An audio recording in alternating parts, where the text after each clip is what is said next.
And look at you, cutie pie. Keep those pictures coming. All you have to do is email them to us, TV shoutouts at fox.com. All right, stay with us. We'll be right back after this quick break. We'll find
o'clock on this Wednesday. Thanks for being with us. I'm Bobby Castro. I'm Sandra Endo in for Jen today. We have another big day. Of course, World Cup action on the pitch this morning with Mexico getting to take on Czechia. So exciting. We'll have more on all of that. First, let's get to Marie with a look at the forecasts. You're even looking at that forecast in Mexico City. Yeah, I just showed it actually, but I'll tell you that it is going to be on the cloudy side. There's a chance for some showers and even some thunderstorms there. We're talking about the subtropical moisture that we are actually seeing some effects of right now. You can see it on the radar. We've got some moisture out towards the high desert areas, the low desert as well. And if you're driving toward the Coachella Valley, you may encounter some of those showers. If you're headed up toward Las Vegas, the Mojave, you could encounter some of that as well. So be extra careful. We have some clouds outside. It's kind of a mixed bag with that mid-high level cloud cover as well as some low clouds. That's going to filter out the sunshine just a little bit. But we're going to feel that humidity, and it may feel warmer than what the temperature will read today. 67 degrees currently in Woodland Hills. Same for Ontario. 70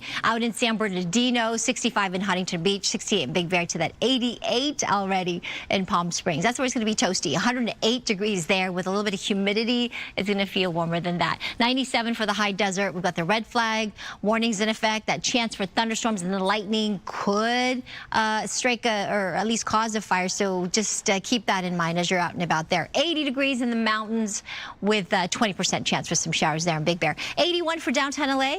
Yeah, maybe a degree or two warmer than yesterday. 90s for the valleys and the Inland Empire to the low 70s along our coast. We do have a big cool down expected. I'll tell you when exactly and how cool coming up in my complete forecast. Back to you. All right, Maria, thank you. Now, firefighters are gearing up for day 8 of that massive warehouse fire in Boyle Heights. We've got Gigi Gracia live there at the scene with the very latest. Gigi.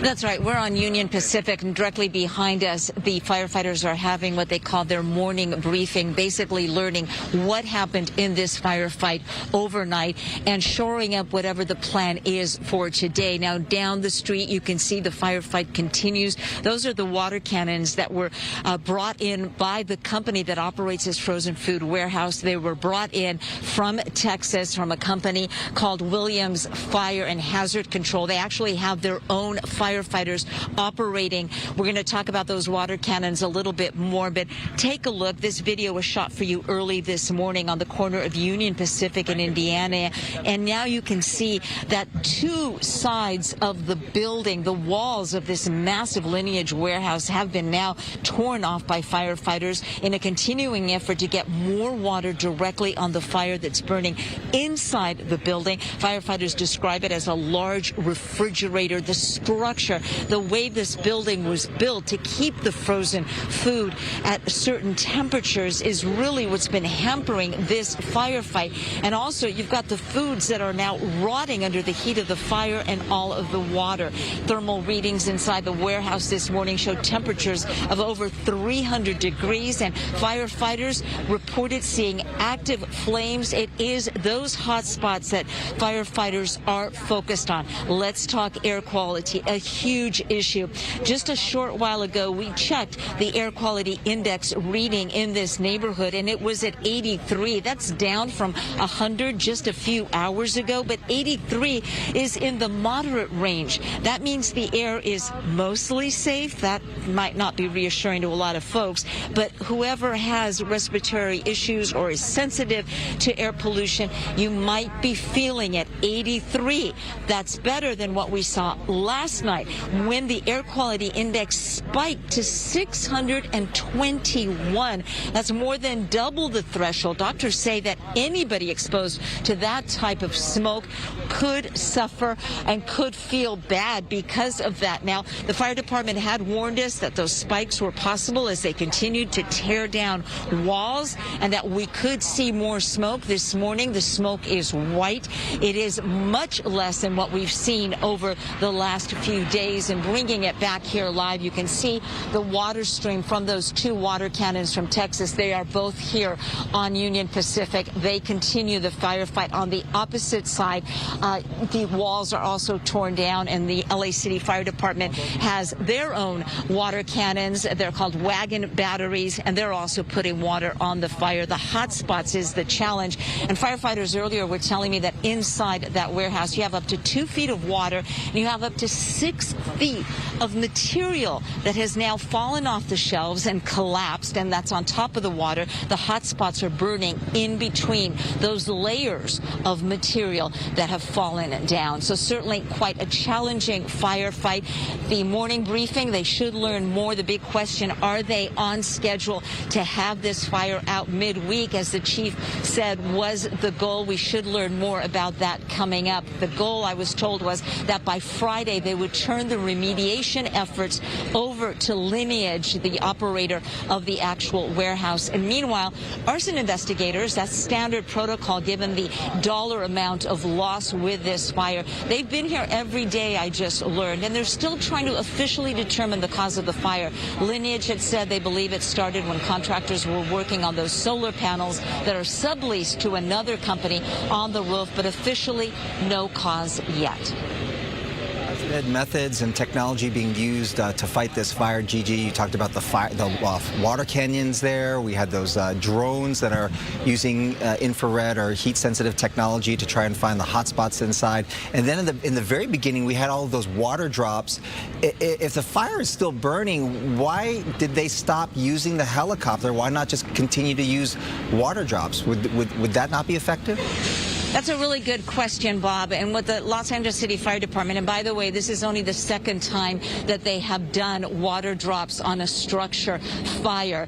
And it was necessary to put the fire out on the roof. There were two goals with those massive water drops that we saw. The first goal was to put the fire out on the solar panels on the roof. That was accomplished. The fire on the roof has been out for days now. The second goal, what they had hoped is, because that water is so heavy, they had hoped that the roof would actually collapse and allow them to continue putting water directly into the center of this building. Remember, this is a 500,000 square foot facility. The fire limited to about 250,000 square feet, which is still huge. The roof, given the structure, did not collapse. What they had hoped was it would just drop down. It did not, for many reasons. One, it is a steel structure because it's basically a refrigerator. And two, they have these steel racks that go up about 7 feet. They go almost all the way up to the roof, and they were literally holding the roof up. So that was not done, so they stopped the water drops. One goal was accomplished. The other goal was not. The roof did not collapse. So now they're focused on tearing down those walls and getting the water in that way. All right. What a big mess. Yeah, we'll learn more again after that briefing this morning. We'll check in with you, Gigi. Thank you so much. Let's get to FIFA World Cup. There are some highly anticipated group round matches taking place today. That's right, and some of those are looking pretty sweet this morning. The teams and, of course, other things that Mario Ramirez will tell us about in Eagle Rock. Hi there, Mario.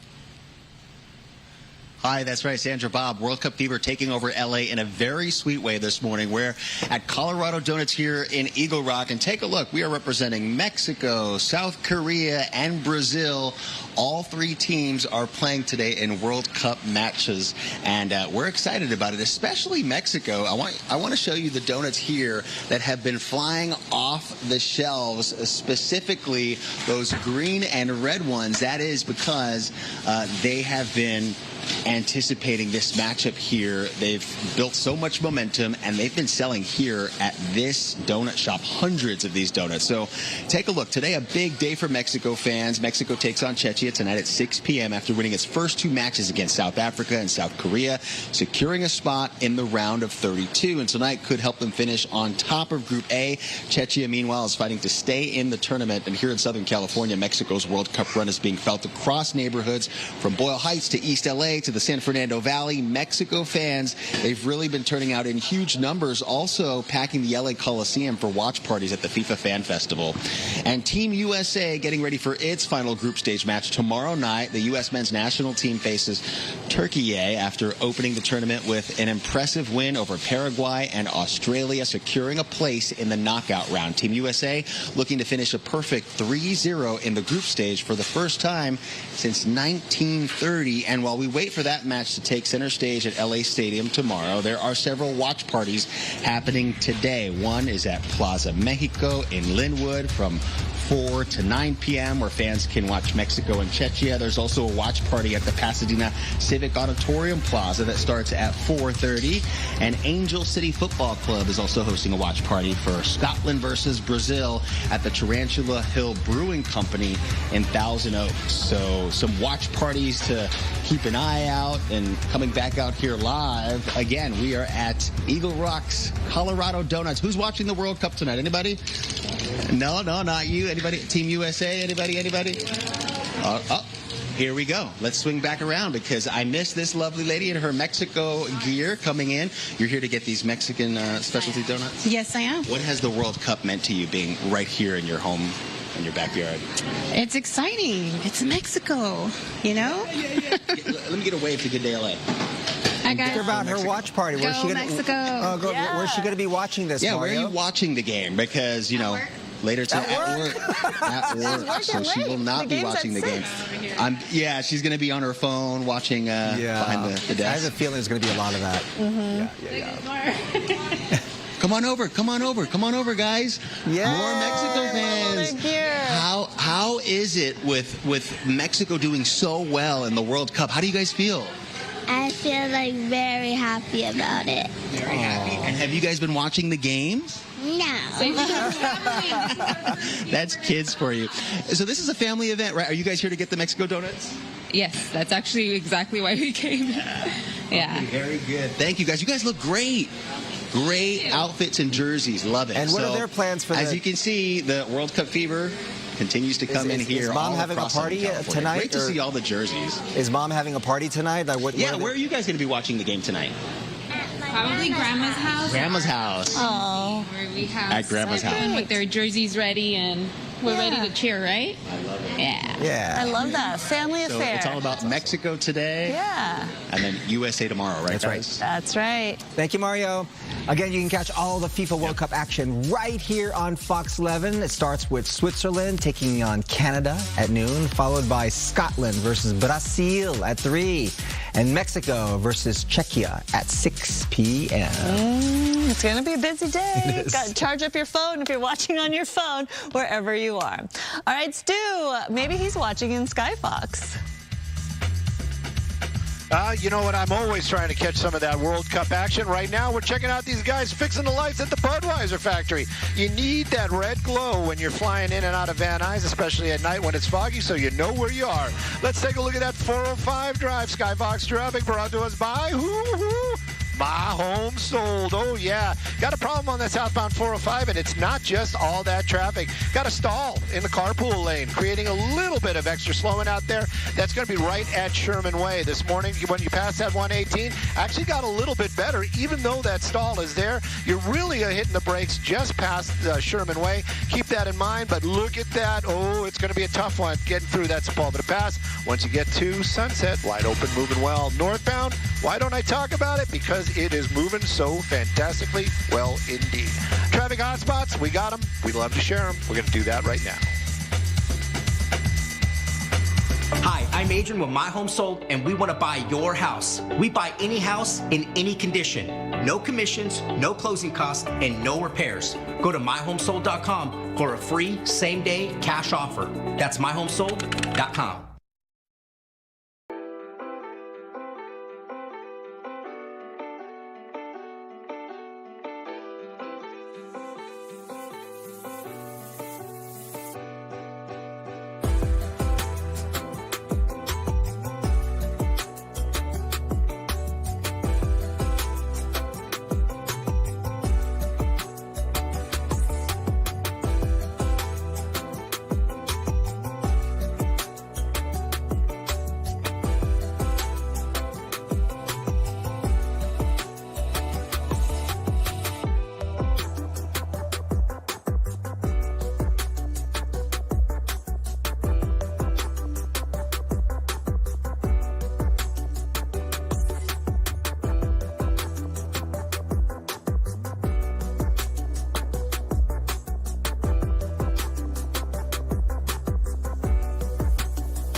Welcome back to you. I'm meteorologist Maria Quaban. We've got some moisture out there today. Again, the heat and the humidity will be impacting your feels like temperature outside. We've got an area of high pressure that's pulling up some of that subtropical moisture. That high will still be providing us with some heat today, but I think it will peak today as that high kind of starts to weaken tomorrow into Friday. We're watching an area of low pressure to our north that's going to actually increase the onshore flow. We'll be back to more of a June gloom weather pattern with the low clouds and the fog, and that extending inland. We might even squeeze out a drizzle or two by the time we get to Sunday, Monday of next week. But until then, it is going to be still on the hotter side and humid side. We have the air quality issues that we have to contend with today. Again, all related to the smoke. That harmful fine particle pollution levels are quite high, especially in this area here, shaded in the turquoise with Downey, Lakewood, Inglewood, any place downwind of the Boyle Heights warehouse fire. And really, by the time we get to the afternoon, that could blow into the Inland Empire. So if you smell the smoke, see any of it, just try to get indoors and not breathe that into your lungs, because it's very harmful, actually. We do have a fire weather watch for some higher fire danger out towards the desert communities. Heat advisories in effect as well for parts of LA County. And if you're trying to get to the beach to try to cool off, we have a beach hazard statement for portions of Orange County, coastline down to San Diego. We do have some higher surf there with surf heights nearing 4 to even 6 feet. Tomorrow, we've got the big game. I know a lot of the gang here will be doing Good Day LA live from there tomorrow morning, so make sure you tune in and join us. But it'll be USA versus Turkey at, I believe, at 7. I'm going to double check with everybody. So it'll be cooling down, definitely, if you are headed to Los Angeles Stadium. The high temperature today, 74. We're going to continue that cooling trend into this upcoming weekend, just 70 on Sunday. Pico Rivera, good morning to you. 83 today, cooling back down to around 77 on Saturday, 74 on Sunday. And as we look at Woodland Hills, it's going to be in the 90s today and a little humid. We'll get down to the 80s or even 70s by the time we get to this upcoming weekend. All right, there's my weather for now. Stay with us, though, because we have much more coming up after this quick break.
All right, a live look at LA Stadium. This is courtesy of our friends at Cosm. Looking beautiful this morning. Yeah. We're going to be live there, this tomorrow morning, starting at 6 a.m. Bright and early. Jen and Sandra, as the U.S. gets ready to take on Turkey. The U.S. obviously already punching a ticket to the round of 32, to the knockout stages. Hey, but we need a W, no matter what. Let's do it. Absolutely. Keep it going, right? Yes. Keep it going. A reminder, you can catch the game tomorrow at 7 p.m. right here on Fox 11. And local World Cup fans are excited to, of course, catch the game tonight. A big one. Mexico plays Czechia, and that's at 6 o'clock. Huge. Brooke is live in Linwood, where lots of folks are shopping for their watch parties. Well, so not a lot of people shopping just yet. It's early in the morning. Are you getting ready for a watch party? Yeah. Are you? What do you have? Can I look in? What do you have? What's going on here? It says meat. Okay. And my sodas. Okay. And some fruit. A little something. You got a hat too? Not too You're much. getting ready. Go but Mexico. No beers today. No beers today. Why? You did too much last weekend? Yes. I love that. Listen, yes, we are at a grocery store, but what I like about this place is it really just shows you how much everybody is feeling World Cup fever. Just take a look at their decorations. This is my favorite part of the store here. I love that. They are ready.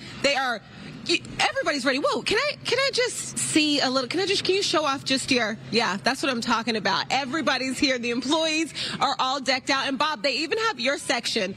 It looks good. Now, here's the thing. I asked them about the volume, right? And so as you can see, they don't quite have enough for the parties you typically throw, but they could at least get you started. Right. Okay? Yes. They can get you started. Here, let's go this way as we're walking through the grocery store because they have a little setup for us just for Good Day LA. I want to show you what's going on here. This is just if you're the type of person, not only are you last minute, and I understand that, I do that too, but also you come in, you're having a party, maybe it's last minute, you got to figure it out. You have no idea, what am I going to make? What would people want?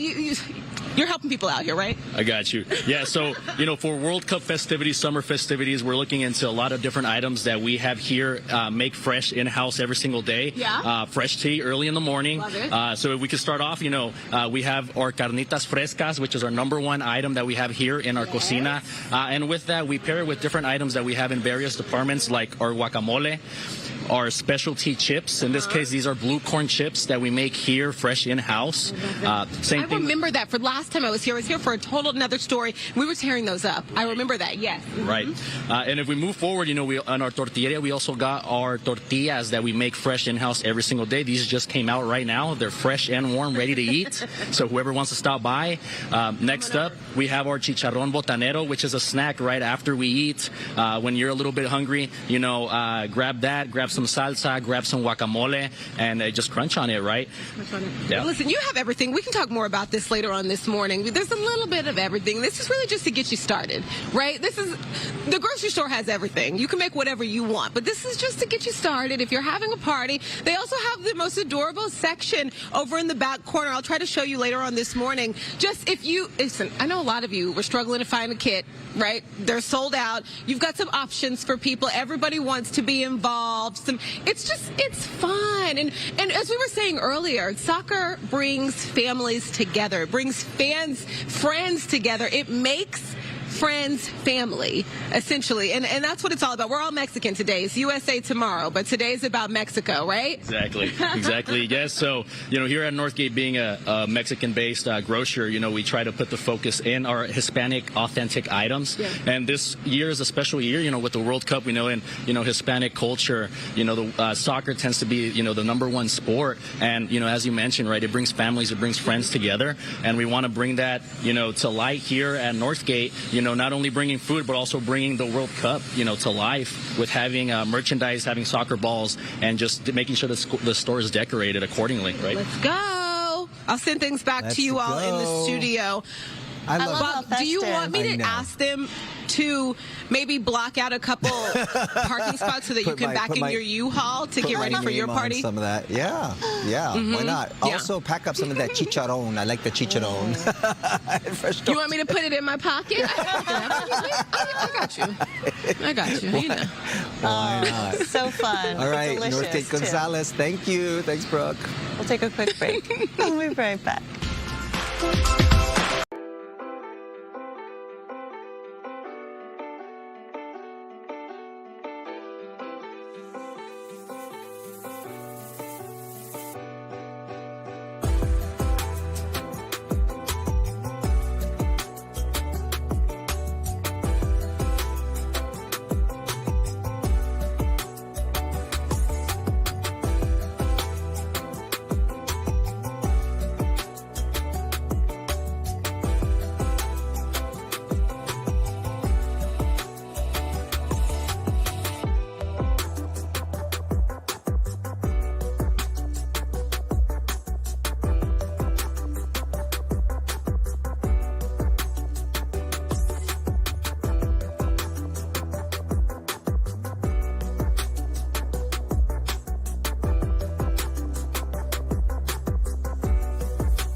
All right, 8:30 on this Wednesday. Yes. I'm getting excited for the Mexico-Czechia. That'll be exciting. Hey, there's a lot of Czechia. games Is today. it Czechia or Czechia? Czechia. Czech. Czechia, like Czech It is Republic. Czechia. Czech. I've heard Check it. ya before you wreck ya. That's right.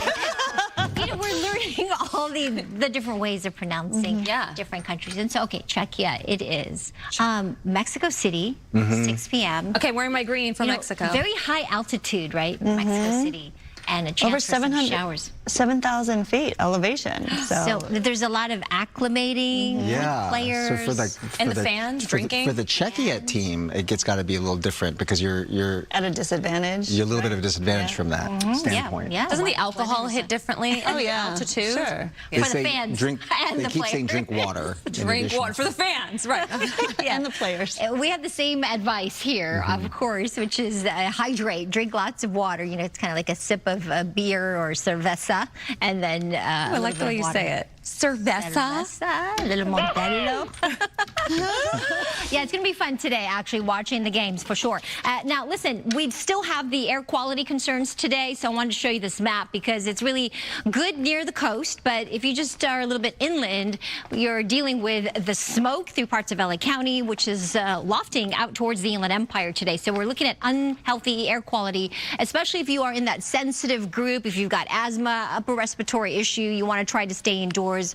And if you smell it or see it even, if you're not in that area shaded by the orange, hey, that doesn't mean that it's actually good for you, especially if you've got asthma or even COPD, and then some emphysema as well. So that's going to continue. Hopefully they will get it to extinguish that fire very soon. I know they were aiming for today or tomorrow. Morning clouds and then some sunshine mixed in with some high mid-level clouds streaming up from the subtropics or from the southeast in Mexico, and that chance for some showers for the mountains and deserts will continue today. Cooling trend as we get to, I would say, by Friday into this upcoming weekend, but it will start tomorrow. We've got 10 days until the 4th of July holiday, you guys. This one kind of sneaks up on us, right, when the new month starts, but 10 days until we celebrate 250 years. 76 until Labor Day holiday, and then 110 days until Indigenous Peoples Day. Yesterday, we got up to a high above average, 80 degrees for downtown LA. It's been dry for the month of June. May and June, we have not seen any rain. 81 degrees should be the high temperature in downtown LA, 93 in Woodland Hills,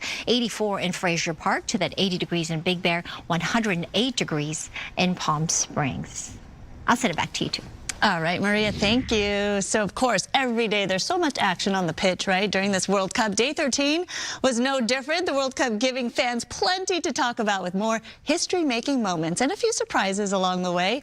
Many fans have, of course, watched Lionel Messi, Kylian Mbappe, Erling Haaland steal the spotlight with big goals and record-breaking performances. But after going scoreless in Portugal's opener, some wondered if Cristiano Ronaldo still had that magic. Well, yesterday, CR7 silenced all the doubters, reminding the world why he is one of the greatest to ever play the game. Off goes Cancelo, delivering the cross! Ronaldo! Cristiano Ronaldo for Portugal, it's 3-0! And Ronaldo strikes again! I love that signature celly. Ronaldo became the first player ever to score a goal in 6 different World Cup tournaments. The crowd in Houston erupted as the 41-year-old celebrated after scoring twice and helping Portugal dominate Uzbekistan. Cameras captured Ronaldo looking directly towards the lens after that final whistle blew, where he shouted, "I'm back, I'm back." And Portugal won 5-0. And after the game, he spoke to media saying, quote, "Speaking for myself, breaking records is always nice, but my goal is to help the national team achieve its objective." So we'll see how they do going forward. Obviously, this is great momentum, good confidence for him, and it's always a battle out there, you know, between the greats especially. Yep. So it's going to be interesting. All right, moving on to Boston, Group L, heavily favored. England, did you watch this game? They faced off against Ghana. Yes, and you would think, you know, you would know the ultimate victor here. A scoreless tie, though, into the 86th minute, and England drills it from the top of the box. But what a save there. Look at the fan reaction. The game ended in a 0-0 draw. Ghana is now inching closer to their first return to the knockout round since 2010. England had so many opportunities, and they just couldn't do it. No, and look at just great defense. The keeper, my goodness, making all those saves the Ghana right there. team, yeah. Look at that. Stanisic with the cross! Budimir! That's the answer! I love this. This reaction, Croatia keeping its knockout round hopes alive after a 1-0 win over Panama there.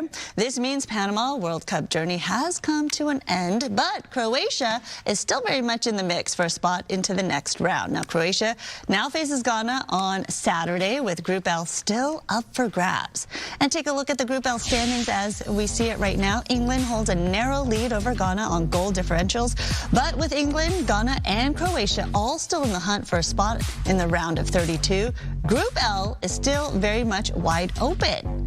And the final match of day 13 took place in Guadalajara as Colombia faced the Democratic Republic of Congo. Colombia had plenty of chances to break through early on, but the Democratic Republic of Congo's goalkeeper kept the match scoreless with a standout performance, making 5 saves in the first 20 minutes alone.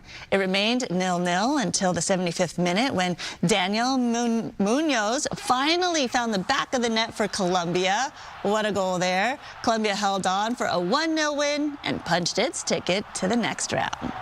So as I said, it's very busy today. There are 6 games happening. Switzerland and Canada face off at noon. Bosnia and Qatar play at the same time. Meanwhile, Scotland and Brazil square off at 3 o'clock this afternoon. Same time, Morocco takes the pitch with Haiti. And finally, 2 matches end off the night at 6 o'clock. That's South Africa versus South Korea and Czechia versus Mexico, of course. You can watch all the games right here on Fox 11 or FS1. All these games kind of a little later today. Yeah. What do you mean? I've been staying up late watching all these games. Well, sometimes they start at like 10 a.m. our time. Oh, you mean like, starting later? Yes. Okay. Yeah. Yes. Noon is busy day today. Yeah. It is. Yeah. Sandra, I love you. I love seeing you shine like the Chrysler Building during the World Cup. Do I really? Yeah. I'm just running on caffeine. I want you to quiz me the way that I quiz you, so I pay attention. Oh boy. Look at how far Sandra's come. Sandra, tell Bob the name of the Jonas Brothers.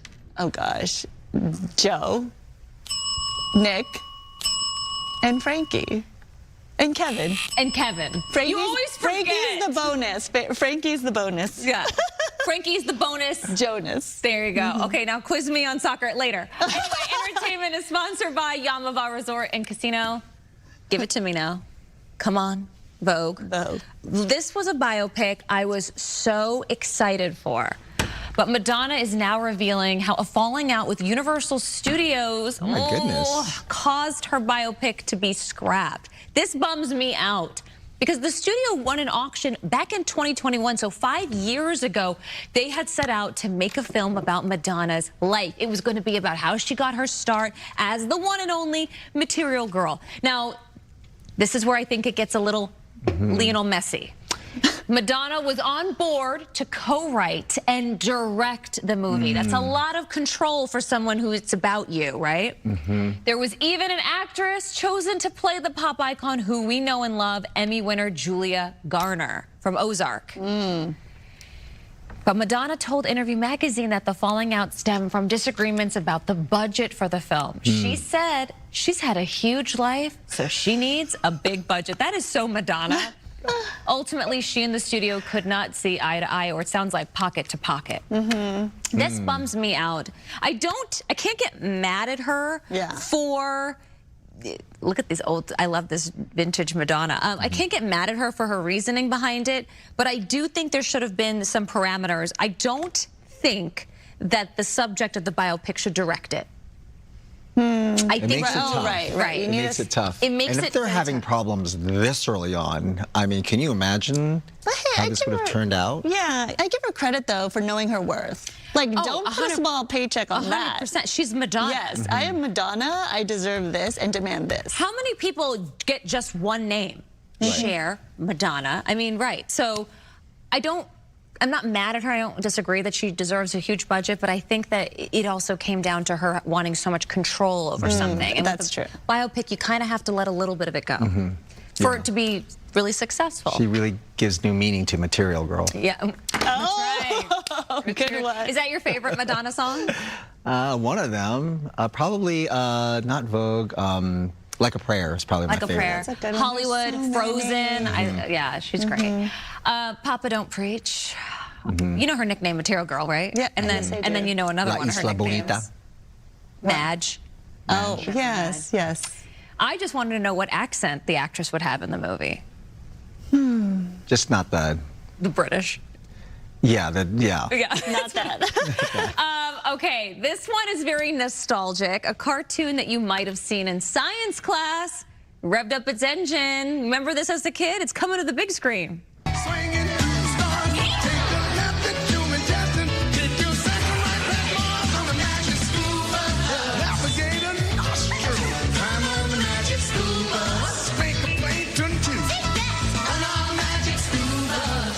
Hop aboard The Magic School Bus, a live-action movie based on nice sounds today.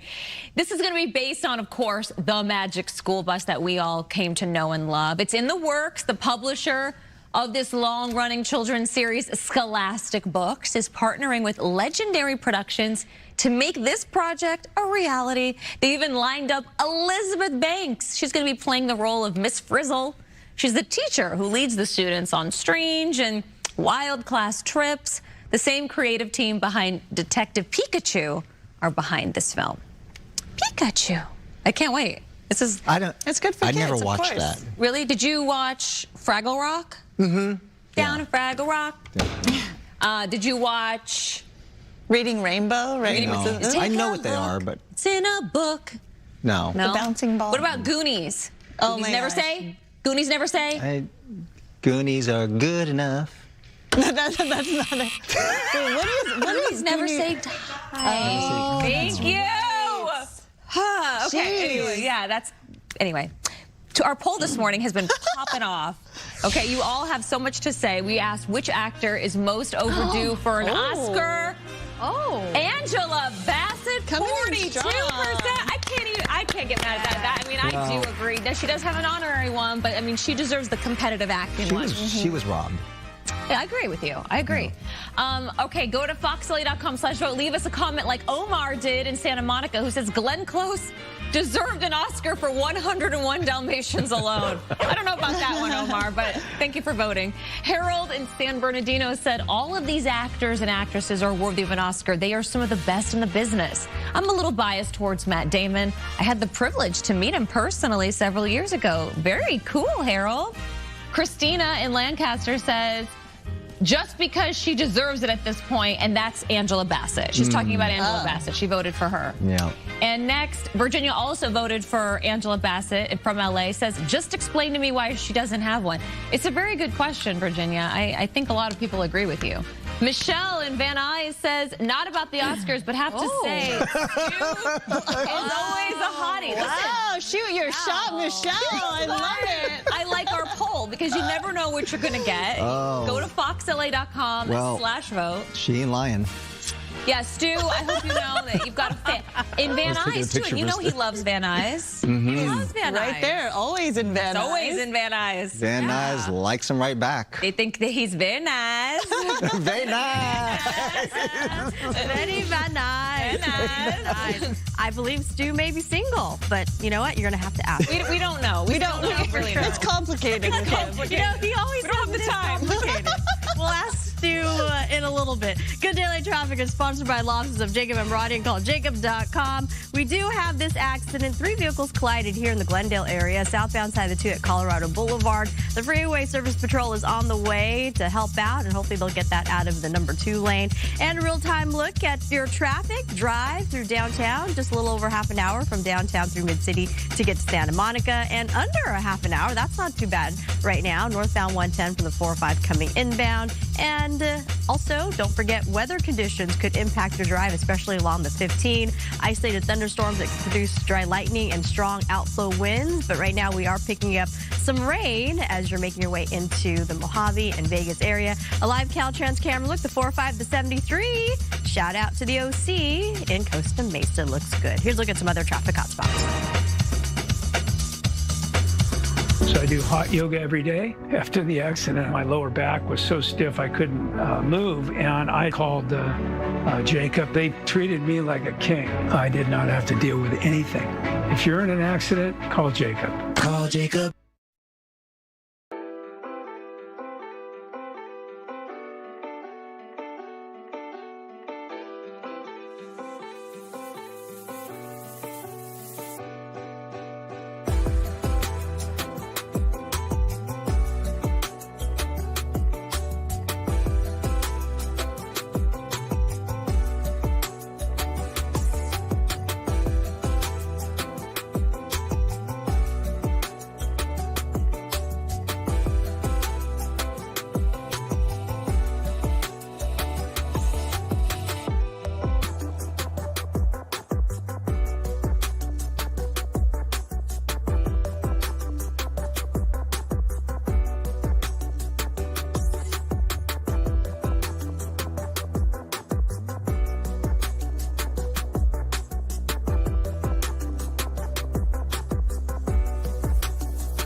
weather is sponsored by the law offices of Larry H. Parker. A look outside right now, Manhattan Beach. We've got Dawn Patrol out. We've got the surfers. Surf not so big here, but in Orange County, San Diego, it is building up near 4 to 6 feet. So do you have a beach hazard statement in place? Don't worry, surfers, it'll start to build in LA County as well. Looking at our high pressure system that is bringing up that subtropical moisture. So we're feeling the heat and that humidity today. Kind of a mixed bag with some clouds coming up from the subtropics as well as some of that low cloud cover near the coast. By the way, big game tonight, right? We've got Mexico game playing at 6 p.m. 72 degrees with a chance for some showers there. Beach forecast today, like I said, we have a beach hazard statement with those surf heights 2 to 4 feet, Ventura County, LA beaches, 3 to 6 feet, Orange County and San Diego. So we do have some stronger rip currents in the water, especially off the coast of Orange County. 81 for downtown LA today. Big cool down this weekend, down to the low 70s by Saturday and Sunday.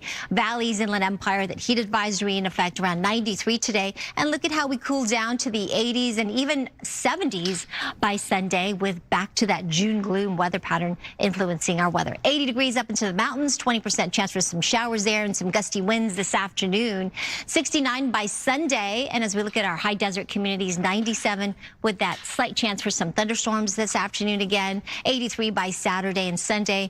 And out towards the Coachella Valley, 108 degrees down to around 98 on Saturday. With a little bit of humidity today, there is that chance for some showers as well. So watch that if you are headed to inland. There's my weather for now. I'll send it back to you. We do have breaking news from Northern California this morning. A 5.7 magnitude earthquake hit Redwood Valley, 2.5 hours northwest of Sacramento. There are no reports of any damage or injuries at this point, so we'll update you throughout the morning as necessary. Voice actor and announcer Sylvia Villagrán has lent her voice to many commercials, live shows, and 2 Democratic national conventions. In May, Sylvia was the PA announcer at the Rose Bowl for the Mexico soccer team's send-off match ahead of the World Cup.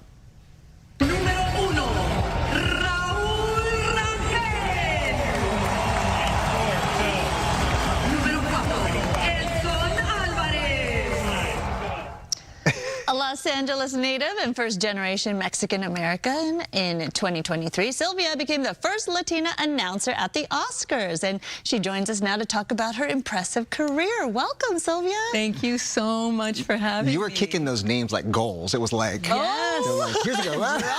You were. I know. I was trying to figure out how to best give those players their moment, So that was the, like the gravitas with it and the fandom and the intro they needed. But then you have this guy over your shoulder saying, 4, go. And you're like, okay, I gotta say it, right? Yes, well, yeah, so that you get cued for each of the, because there's a whole thing. There's like you have the video going on, the timing, there's music, there's all kinds of stuff, so that I have to, I have to be listening to him, and there's an echo, and it's people don't understand what goes on behind the scenes. It's very glamorous. It's glamorous, but that clip, in fact, kind of went viral a little bit. People really, that's the reason why we called you. We're like, we got to get her in here. Awesome. We got to get her in here.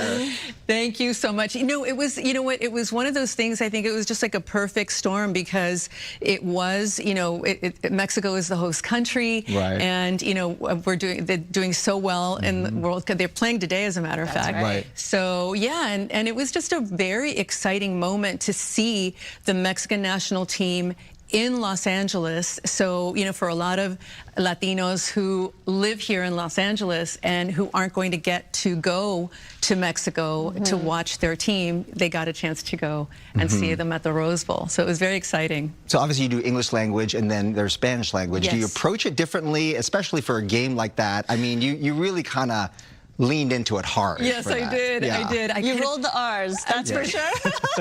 You know what? I try to, when I'm saying players' names or any name that is an international name, I really try to be as to honor the pronunciation as much as I possibly can. So, and then I'm a big boxing fan, so I try to channel my inner Michael Buffer, to really kind of do that. So yeah, that was what I did with the names and so English and Spanish, it's a little bit different because there is a different style. It's just like anything else. If it's a live show, if it's a if it's a sports team, if it's if it's the Oscars, it's the Emmys, there is a certain gravitas to each of them, and in a different way. It's like the Oscars, like elegant. Yes, very elegant, exactly. And there's a whole nother, there's a grandiosity to it, and where you're giving that moment, and there's the band, and there's like a whole thing. So you said you fell into this really, but you worked in radio before. Yes. But having grown up here in Los Angeles, in the Pico Union area, I mean, tell us your start. How did you find a career in voice of all? Because everybody would love to be able to just voice for a living. I think it's just because I really love storytelling. I was a huge fan of stories, and my mom used to play audiobooks for me, and so I loved the idea of storytelling. And so and then I would go to Mexico in the summer, and my uncle worked in radio, and it was the first time that I ever saw somebody storytell in real time, But did they say, like, you know what, your voice is really good? No, never. That never happened. That never happened. No. And as a matter of fact, I think that's the fantasy, right? Is that you have a really great voice. You should do voiceover. Right. You're discovered by your voice. Yeah, right. which in fact is not really a thing. I mean, you should have I think the number one thing is you need to be directable, number one.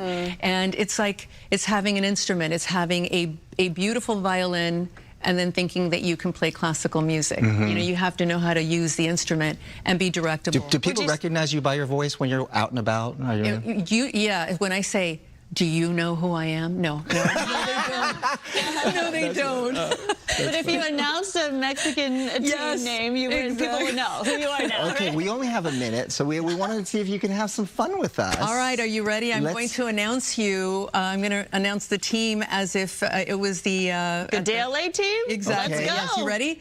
Roberto de Castro, Sandra Endo, Araxia Carapetian, Amanda Salas, María Kivan. Y el árbitro de este partido, Erika Ríos. She's our hero around here. So great. Now say it like if we were going to the Academy Awards. Oh, well, that's a whole other thing. You ready? Ladies and gentlemen, please welcome Bob de Castro, Sandra Endo, Araxia Carapetian, Amanda Salas, María Kivan, and the referee for this game, Erika Ríos. Sylvia, thank you for coming. Thank you so much. Thank you so much. I'm a huge fan. Being in LA, everybody watches Good Day LA, so it's very exciting. What a beautiful instrument you have in your voice. Thank you for sharing it with us. Thank you so much. We'll be right back. Sylvia Viagran.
morning. Welcome to 9 a.m. on this Wednesday. I'm Roxy Carpadian. And I'm Sandra Endo. Thanks for joining us. We have great weather out there for a lot of the action taking place all around the country. Yeah, we've got a lot of viewing parties going on today. And I got to say, it's kind of a mixed bag with the clouds and the heat and humidity. But if you're just out there celebrating, then any weather will be fine, right? We did talk about the chance for showers yesterday, and it did come to fruition. We're actually seeing that on the radar right now. A lot of this is out towards the inland areas, the desert communities. And if you're headed up to parts of the Mojave, maybe going up to Las Vegas, you might be encountering some of these showers, or even into the Coachella Valley. We've got an onshore flow here near the coast, but inland, you're feeling the heat. We're picking up that subtropical moisture from the south and southeast, so we're feeling the humidity, and whatever the temperature reads or that thermometer probably feels hotter than that because of that added humidity value. 71 degrees in Woodland Hills currently, 67 in Santa Ana. It's 70 in Big Bear with more sunshine in Palm Springs, 91.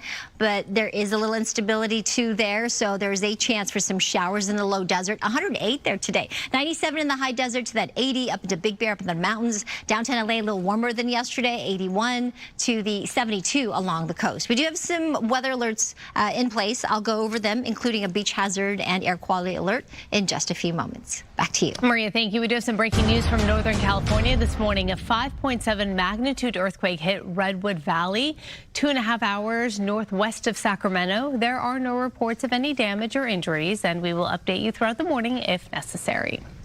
Firefighters are gearing up for day 8 of that massive warehouse fire in Boyle Heights. Let's go to Gigi live there now with more on the firefighting efforts and anything new that we're learning at this hour. Gigi.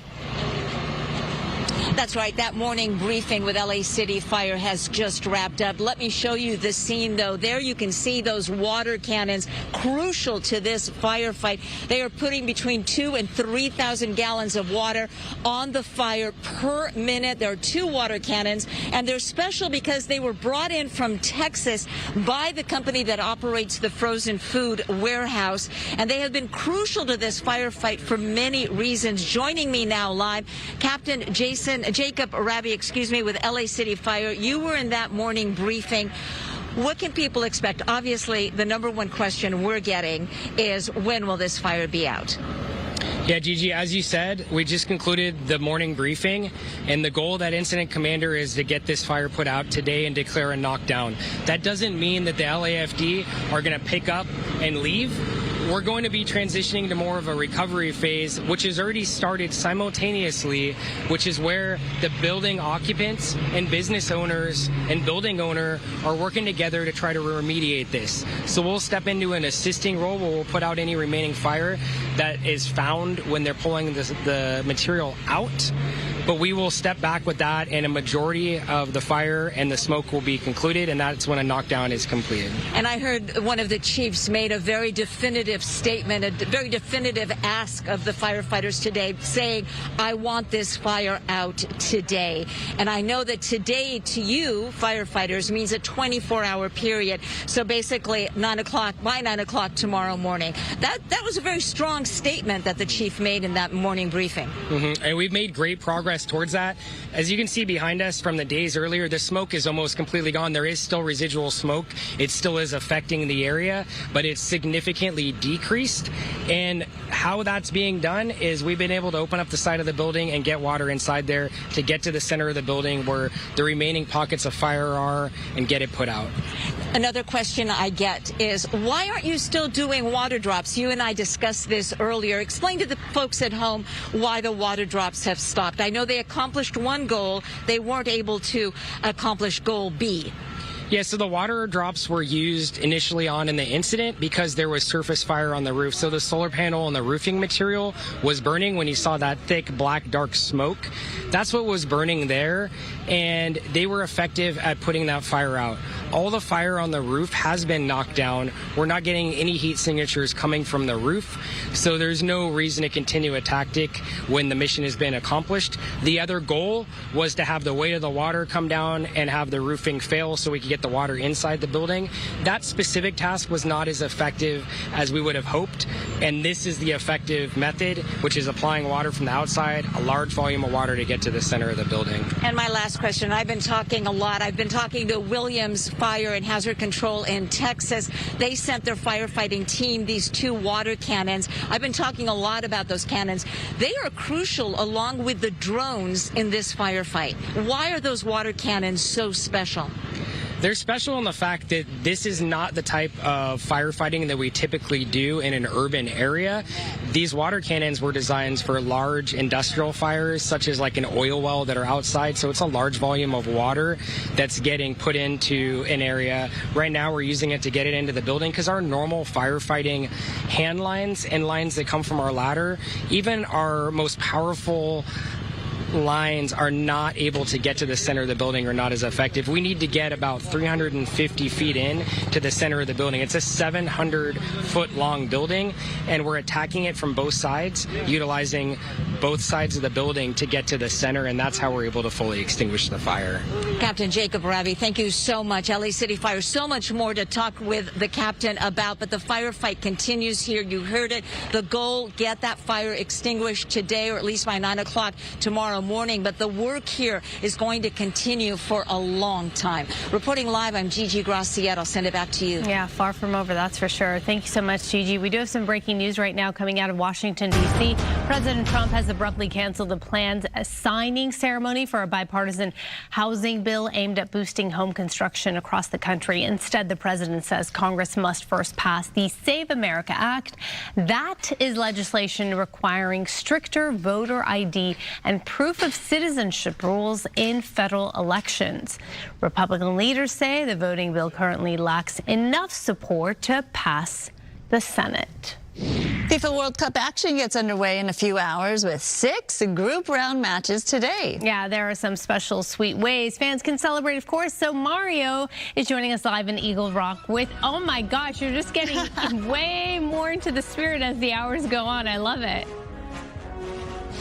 Yeah, I'm sure you can tell who I'm rooting for. Looking forward to tomorrow's game. Team USA right here at LA Stadium. Now, take a look. Wouldn't it be nice to show up to a watch party and have a dozen of these donuts? You can choose between Mexico, South Korea, Brazil, or a combination between all of them. We're at Eagle Rock's Colorado Donuts, and they've got these specialty donuts to celebrate the World Cup. And I have this beautiful family here, Ashlyn, or no, is it Brooklyn or Ashlyn? Brooklyn, Ashlyn, and the grandma here. You guys are from Azusa, so tell me, what has the World Cup been like here in your neighborhood, in your city?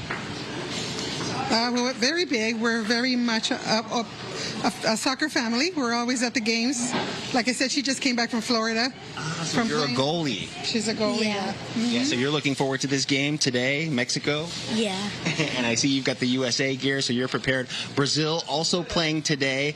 What's your favorite part about watching these games? I like all the goals when in the when the players make goals. You like all the goals. We love it when we score, and we're looking forward to lots of it. Thank you guys so much. So I will say the biggest sellers today, take a look, Mexico, they are flying off the shelves here. They've been making hundreds of these donuts since the tournament started, and I have Jeremy here. He's going to actually show me how to make one. So as you're doing this, tell me, what's the hype been like here at this business in Eagle Rock, Jeremy? It's been pretty busy lately. Everybody's coming for the Mexico donuts, especially. Yeah, I've seen them coming in here asking for half a dozen, and a lot of them say that they'll be watching the match later today at 6 p.m. So what has this been like for business for you all?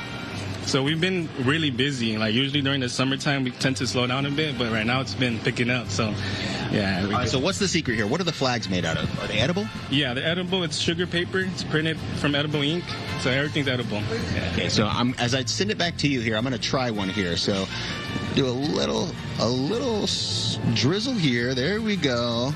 All right, let me just get a little more here.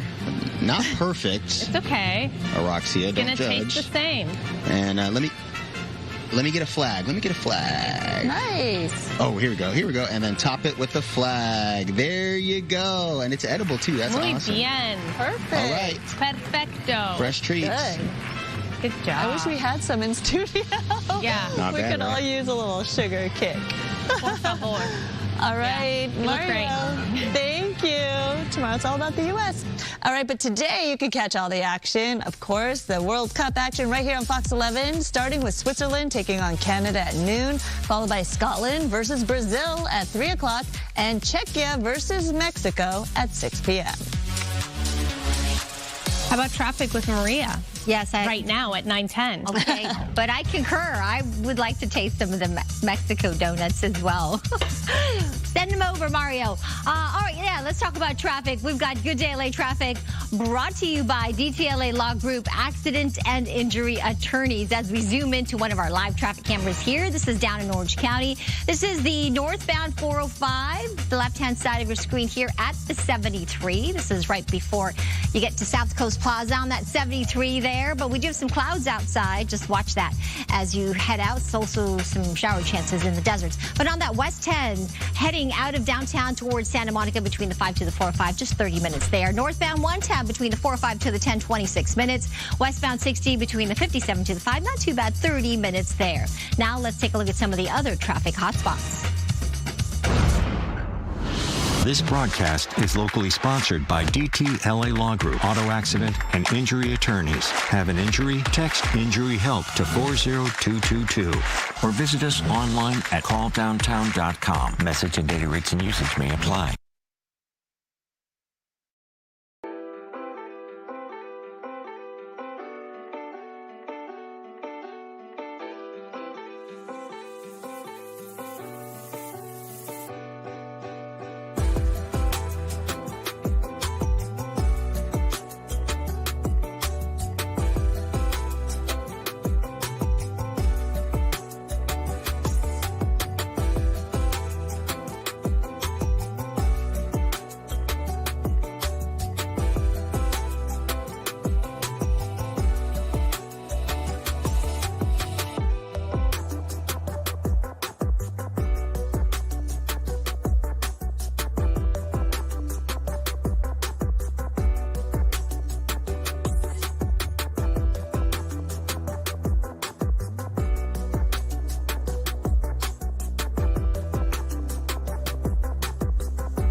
I am already having so much fun. Entertainment is sponsored by Yamava Resort and Casino.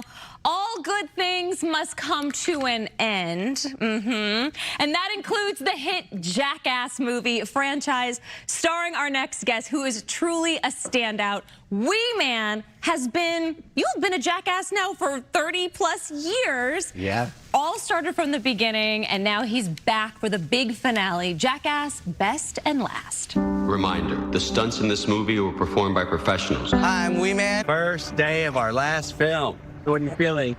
I'm sad. Does it make you sad, Chris? No, I'm not in touch with my emotions. I'm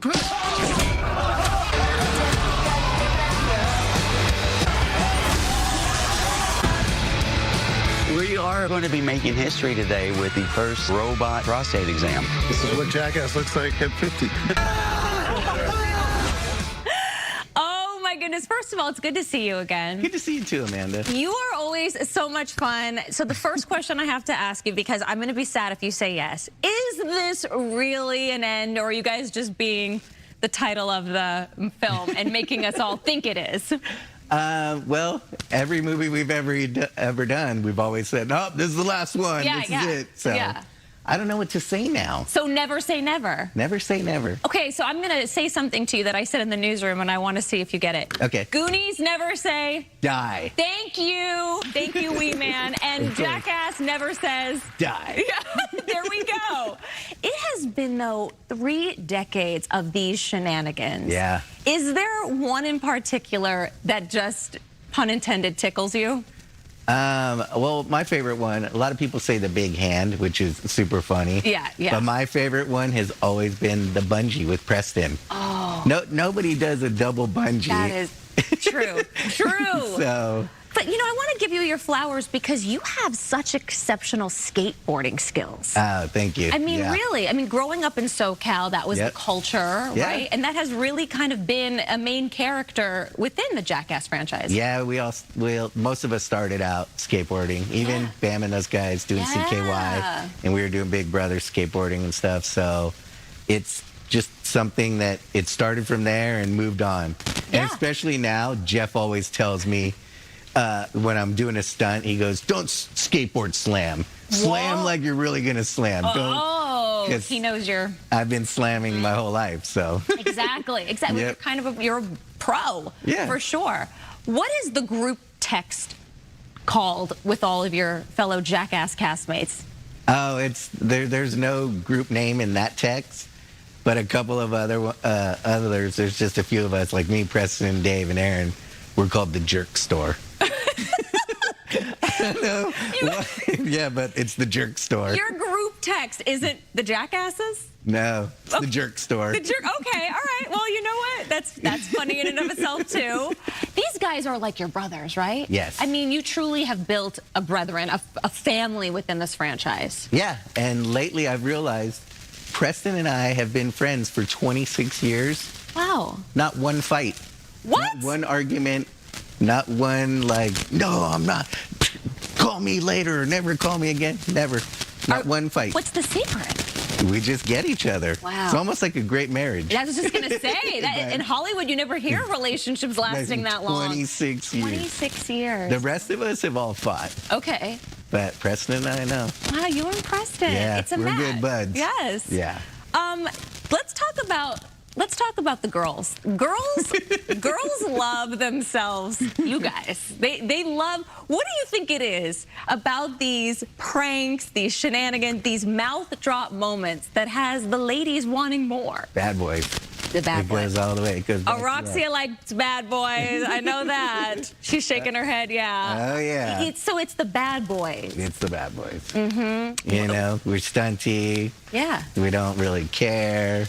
There's like a, so. It's okay. That's true. That you guys are a bunch of bad boys. Yeah. They're trying to push, obviously, to get that stunt Oscar category. How important, you have to see it firsthand, is the stunt community? Oh, it's super good. Like, we work with a good group. Yeah. And like Charlie's one of our guys, stunt coordinators. Yeah. And all the guys that work with and stuff. But we're the ones doing the stunts. And people always ask, like, did someone do it for you? I'm like, no, this is what we do. Legitimately. This is what makes it. Yeah. How much paperwork do you sign before doing all these stunts? So much. It's piles. Piles of, you're signing your life away. Oh, you are? Pretty much. You really are, though. Yeah. Oh my gosh, she was the Oompa Loompa. I can't. These are the classic. This is my generation as a millennial growing up with this, with the I Want My MTV, the TRL days, Jackass, all of it. This was truly so many of our childhoods. Yeah. So a lot of people have grown up with this franchise. Oh yeah, and when we were first on MTV, we were on every Sunday night. When we first started, we were like, just ruining America every Sunday night. Yeah, right. And that Sunday night was appointment TV in the late 90s, early 2000s. Yep. I want to go back a little bit and open the memory vault. Shout out your high school that you went to right here in SoCal. North Torrance High, Saxon. Yeah. And also, Chuck Norris went to the same high school, but he got kicked out for fighting. Chuck Norris got kicked out of his high school for fighting. If that didn't set the tone for his career, I don't know what would. Yeah. You are a South Bay boy at heart. South Bay boy. For sure. So, you know, we have a lot of love for you here in SoCal. I love you guys. And when they told me, they're like, hey, Amanda from Fox wants you on the show, I didn't even hesitate. I'm like, you had me at hello. Oh my gosh, you're my guy. You're my guy. Thank you. I love a good Jackass movie. I cannot wait. Jackass Best and Last opens tomorrow here in SoCal. We get those preview dates. Thank you, Wee Man, for coming in to see us. We love you. We'll see you. And when we do the next movie, I'll come back. We're really done this time. The next I'll be one. back. I'll be back. You'll be back for sure for the next one. And we will be right back for sure as well.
And welcome back to your meteorologist, Maria Quaban. Good Day LA weather is brought to you by Pechanga Resort Casinos. This is how I know it's Wednesday. We've got the farmers market. It is on in Santa Monica. It's a little overcast, a mixture of some subtropical cloud cover as well. We've got heat and humidity. I do think it's going to peak today, but there's that area of high pressure pulling up all of that wet weather from the south and southeast. So there is a chance for more of these showers, especially the farther inland you go. If you're headed to the deserts, going up to Las Vegas or the Coachella Valley, you could be encountering some of that. But it will be a hazy, hot, kind of humid day today, and then we'll start to cool things down a little bit tomorrow, and then more so for the weekend. We got the FIFA World Cup Mexico City Stadium here on the map, a temperature of about 72 degrees. Big match there at 6 p.m. today, and there's a chance for some showers there in Mexico City. Here at home for all the viewing parties, it's going to be around, let's see, 74. I know some of it starts at around, what, noontime today. 74 in Inglewood, 109 in Indio, to that 101 in Bakersfield. Just a quick look at the extended outlook. Ontario, you've got hazy, hot, humid conditions. 88 today, down to around 79 on Saturday, 76 on Sunday, with back to more of that June gloom weather pattern. I'll send it back to you guys. All right, Maria, thank you. Now to our poll question this morning. We asked you which of these actors is most overdue for an Oscar. So here are the results. Okay, Angela Bassett at 43%, but there's some good choices there. Glenn Close, obviously, Tom Cruise, Matt Damon, Amy Adams, and Andy Garcia. We have some comments here. It came from Atlanta, Georgia. Oh, wow.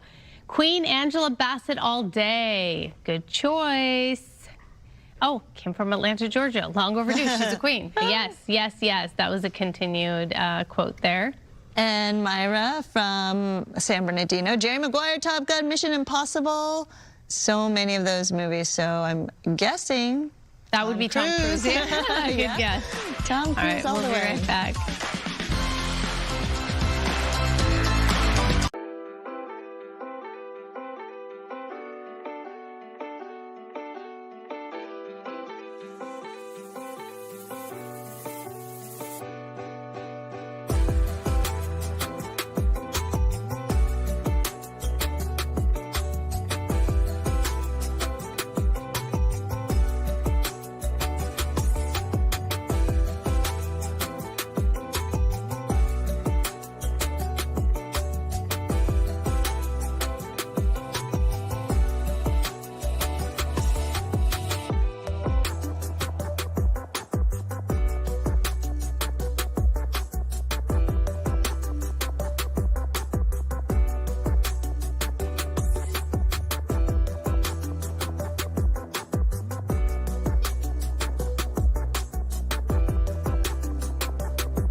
Good morning. Welcome to 9:30 on this Wednesday morning. I'm Roxy Garpadian. I'm Sandra Endo. Thanks for joining us. And Maria. Yes. Here too. I'm here too. Hello. We've got. Look, it's like sky, sun, and what am I? June gray. It's it. June gloom. Yeah. You were close. It was like a May gray, June gloom Yeah. kind of situation. But yeah, it's actually kind of appropriate, right, for today. We've got the clouds, we've got the heat too, and the humidity. So you may have felt it yesterday, maybe walking around. Did you feel it? Like a little tiny bit, like, oh, it's kind of hot, but that kind of hot. Yeah, weird hot, right?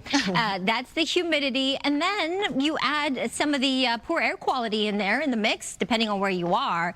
It's kind of an odd day again today. But the good news is firefighters seem to be really close to completely extinguishing that fire, that warehouse fire in Boyle Heights. So hopefully we won't need to contend with the poor air quality here much longer. But more, we are expecting some sunshine in the afternoon, kind of a mix of some sun, high mid-level cloud cover, high clouds, and then some sunshine, and then that instability out towards the inland areas like the deserts, the high desert, the low desert areas, and then the mountains as well. We are going to start cooling things down a little bit tomorrow, more so over the weekend, but this air quality alert is still in place until this afternoon. It looks like things are going to really improve after that, but the smoke will still be kind of lingering. So if you smell something, see something, even after this expires, just be safe and get inside or wear a mask if you have to be out and about. We do have the heat advisory that's in effect until tomorrow evening. We also have some red flag warnings out towards the inland areas and the deserts for the chances for thunderstorms. So that dry lightning is what we're concerned with, and of course the heat. Beach hazard statement along the coast with some surf heights a little bit higher in Orange County, San Diego, 4 to 6 feet. So strong rip currents in the water. Yesterday we reached a high of 80 in downtown LA. The whole month, the majority of the days have been pretty warm, and we've stayed dry. We've had no measurable rain since April. Yesterday it was 80 degrees. Today 81 for downtown LA. Again, when you factor in the humidity, it will feel just slightly warmer than that. Our sunset time coming up at 8:08. These are the highs we're expecting today, anywhere from 87 in Corona, a little more comfortable in Santa Monica with that 70 degrees and that sea breeze, but not really feeling that sea breeze in Riverside today. 90 degrees there, 108 in Palm Springs, again with that chance for showers out towards the deserts and the mountains. I'll show you the 7-day forecast in just a couple of minutes. Back to you.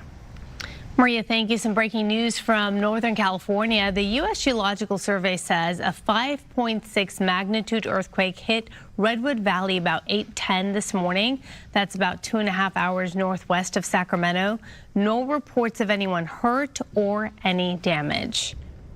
Day 13 of the World Cup gave fans plenty to talk about, with more history-making moments and a few surprises as well along the way. All eyes were on Portugal after going scoreless in its home opener.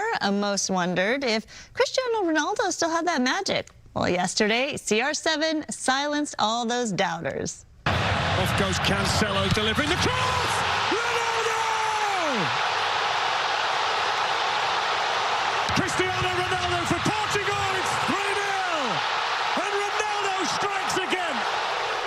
Ronaldo became the first player ever to score a goal in 6 different World Cup tournaments. The crowd in Houston erupted as the 41-year-old celebrating with that signature celly after scoring twice, a brace, helping Portugal dominate Uzbekistan. Cameras captured him looking directly towards the lens after the final whistle, where he shouted, "I'm back." Portugal won 5-0. And after the game, he spoke to the media saying, quote, "Speaking for myself, breaking records is always nice, but my goal is to help the national team achieve its objectives." All right, moving to Boston, to Group L. Heavily favored England faced off Ghana last night. A scoreless tie into the 86th minute. England drills it from the top of the box, but what a save there. The game ended in a 0-0 draw. Ghana is now inching closer to their first return to the knockout round since 2010. Straight on there. Stanisic with the cross. Budimir! That's the answer. Croatia keeping its knockout round hopes alive after a 1-0 win over Panama. This means Panama World Cup journey has come to an end. But Croatia is still very much in the mix for a spot into the next round. Croatia now faces Ghana on Saturday, with Group L still very much up for grabs. And the final match of Day 13 took place in Guadalajara as Colombia faced the Democratic Republic of Congo. Colombia had plenty of chances to break through early on, but the DR Congo's goalkeeper kept the match scoreless with a standout performance there. Look at those saves. Oh my goodness. Making 5 saves in the first 20 minutes alone. It remained 0-0 until the 75th minute when Daniel Munoz finally found the back of the net for Colombia. As you saw right there, Colombia held on for a 1-0 win and punched its ticket to the next round. And there are 6 games happening today. Switzerland and Canada face off at noon. Bosnia and Qatar play at the same time. Meanwhile, Scotland and Brazil square off at 3 o'clock this afternoon. Same time goes for Morocco and Haiti. And finally, 2 matches to end off the night at 6 o'clock this evening. That's South Africa versus South Korea and Czechia versus Mexico.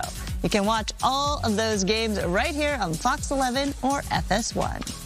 And it is almost game day again for Team USA as fans keep their hopes higher as the home team is, of course, victorious, right? We're hoping for more to come. That's right. Ashley Dvorkin from the LA Stadium where teams and fans are sounding off. Hi there. Good morning, Roxy and Sandra. Yes, we're hoping to add another win for Team USA as they go into the round of 32. And following up the last 2 wins, they take on Turkey right here at LA Stadium where this whole World Cup journey began. 2 wins at the World Cup, going to pick up our 3rd. Confidence echoing from Team USA fans nationwide is helping to pump up their home team ahead of their 3rd World Cup match tomorrow here at Los Angeles Stadium where they take on Turkey. I think it's great seeing it on American soil, showcasing who America is, what American soccer is all about. It will be the first time both teams are playing each other in a World Cup, and practice schedules have been busy. They have quality players, so we're not taking anybody lightly. But members of Team USA aren't the only ones showcasing their star power. Cristiano Ronaldo earned 2 goals Tuesday, certifying him as the first player in history to score in 6 different World Cup tournaments. This as Argentina's Lionel Messi set a record for the most World Cup goals in history, scoring his 18th against Austria on Monday. Meanwhile, international fans in the U.S. keep soaking up their new surroundings and American culture. Everyone's been great so far. We had a lobster roll earlier. Luke's Lobsters. Scotland's Tartan Army has been igniting the party city to city. And fans and teams are also going viral for their own traditions, like Norway's Viking Row taking off at games and on social media.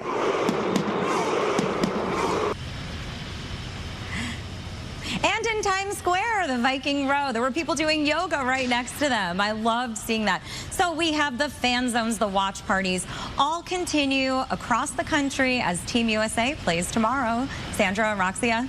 It's going to be so great to see. What have been some of your favorite moments so far of the World Cup?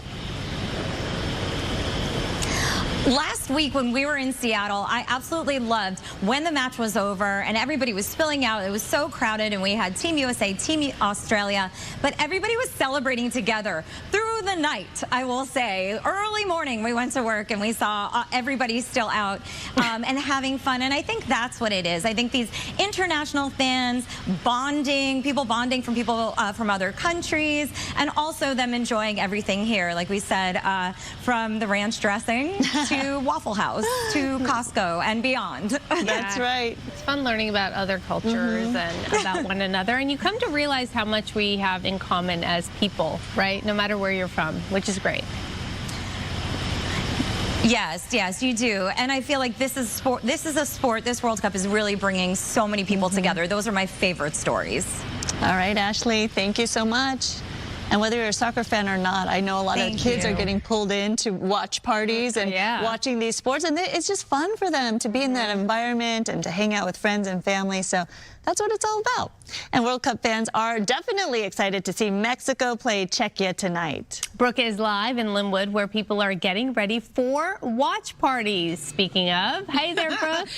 Yes, actually, just doing a little shopping. We were just with a couple people who were over here checking out hats, because they have, would you believe we're at the grocery store, okay? But they're like, they want this to be a one-stop shop, you know what I mean? For you last-minute shoppers, I understand. So they have you set up, obviously, to get whatever snacks, whatever food you're making for your watch party tonight. But they also have good stuff. Look at these baseball caps here. Also, they've got soccer balls, just decoration, because I know y'all are not playing, especially if you are getting ready last minute. And then they have some cool T-shirts. Look at that little USA action. A lot of Mexico shirts, because that's what it's about. I know I'm getting out of the way. It's because, honestly, I want to see what else they have over here. Yeah, good stuff, right? Good stuff for your watch party. Talk to me about this section over here, because you really have it all set up, and it was just fun to see somebody. Oh, wait, sorry. There's a baby. Hold on. I'm sorry. Who is this? Hello. Hello. Say go Mexico? Yeah. She's like, okay, no. She's really cute. Okay, I interrupted you for a baby break. Oh, it's okay. She's wearing a yellow mustard T-shirt. Seriously, how could I not? No, but talk to me, because you guys have it all together so that people really don't have to go anywhere else. Exactly. So you're one-stop shop for anything World Cup related. So if you see, we have hats, we have jerseys, as you were showing already, and not just Mexico, right? We're showcasing a lot of the teams that are part of the World Cup this year: Argentina, USA, and more so just like you say, a one-stop shop for everything. Tailgating, if you see, we have soccer balls, so a little bit of everything, so you don't have to go anywhere else besides us. You don't have to go anywhere else. What's your favorite piece of swag over here? That hat. I don't know if you see that hat that's right here, the sombrero, okay, with every single one of the flags. Oh, of the soccer. That's awesome. Yeah, so that's an eye catcher. I might have to buy that later today for the game tonight, but that's definitely my favorite piece out of all of them. That's awesome. Yeah, I think the T-shirts are good too. The cool thing is the kits are sold out, right? People are struggling to find jerseys. And also, if we're being honest, not everybody can afford some of these $250 jerseys. So there are options for everybody so that you can still feel a part of the action, the World Cup fun, and participate. That's what it's about, right? Yeah, exactly. And we offer the most affordable, right, options, for merchandise and hats, right? And like, as you mentioned, right, some people, are unable to purchase or it's sold out, but we have it here. You have it here. All right, let me see if I can get this little baby to talk to me one more time. Can you give me a wave? Do you want to say, go Mexico? Yeah. Let's see. Back to you. Back to you. So cute. All right, She's Brooke. so cute. Yeah, adorable. She's like staring you down. Thank you. So cute.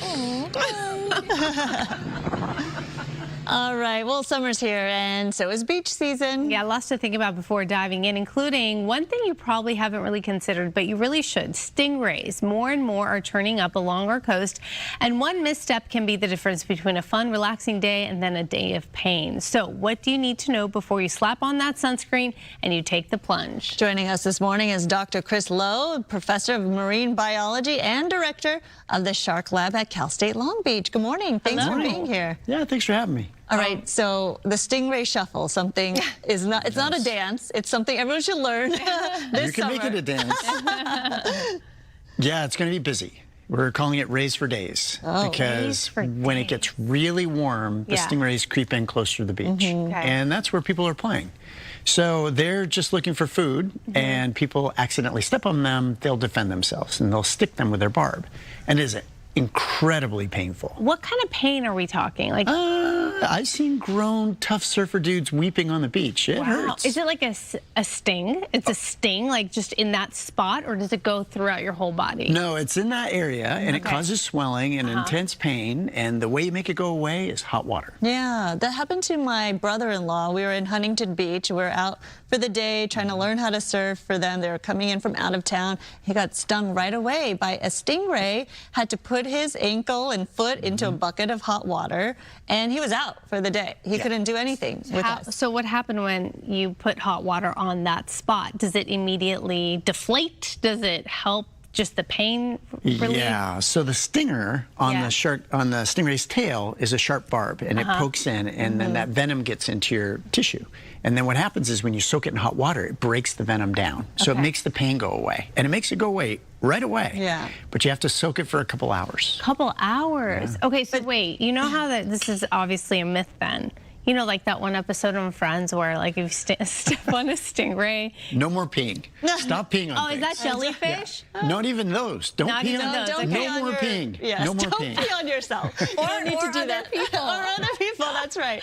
Okay, so that's not true. It's not true. Hot water works for jelly stings as well. Okay. Well, tell us about the stingray shuffle, because that's so important for everyone to learn and to do this summer. So the stingrays bury in the sand, so it's impossible for us to see them. So if you're jumping around out there and you accidentally step on one, they'll defensively flick up their tail. And they do that to protect themselves. So what you do is if you shuffle your feet, you nudge them, they'll skitter away before they have to do that. And they'll feel the vibration, right? They'll feel you coming, so they'll move. Exactly. So I tell my kids all the time to shuffle into the water. Shuffle your way to the, okay. And that's just how it's going to be. It's enough. So they avoid getting eaten by burying. So that's their whole strategy to avoid getting eaten. So when you shuffle your feet, you create vibrations, they'll skitter away. And that way, they can be safe, you can be safe. But keep in mind, there can be tens of thousands at a beach in a day. Oh, wow. Okay. And what about like water shoes? Would you recommend that? They won't work. Oh. They'll go right through it. They'll go through boots, they'll go through neoprene. Yeah, they're very sharp. Wow, okay. So the warmer waters, is that what you're saying is bringing all of these stingrays closer and closer to shore? And basically, a lot of swimmers can see it visibly with their naked eye. I know sometimes I swim on the beach, and I see them down there. Yes, so the ones that are unburied swimming are easy to see. It's the ones that are buried that are hard to see. And what happens is this species occurs all the way down to Panama. So they're used to warm water, and they're in the northern end of their range here in California. So as our waters get warmer, it's just going to bring more stingrays into our areas because there's lots of food. And they're actually really important in keeping our beaches healthy. Oh, okay. Well, okay, so what else should you not do? Now, we know what to do. What should you not do? Well, so there's certain places, like when the swell is down and it's really calm, those are going to be really bad stingray days. So you know how we can predict rip currents based on wave energy? We can also predict when stingray injury is going to be most abundant. So when the swell is down and it's really warm, you really have to do the shuffle. Okay. And what else are you seeing out there this summer that's unique? Because not only stingrays like our waters. We're talking about a shark summer. Yes. And the thing is one of the things that baby white sharks love to eat are these stingrays.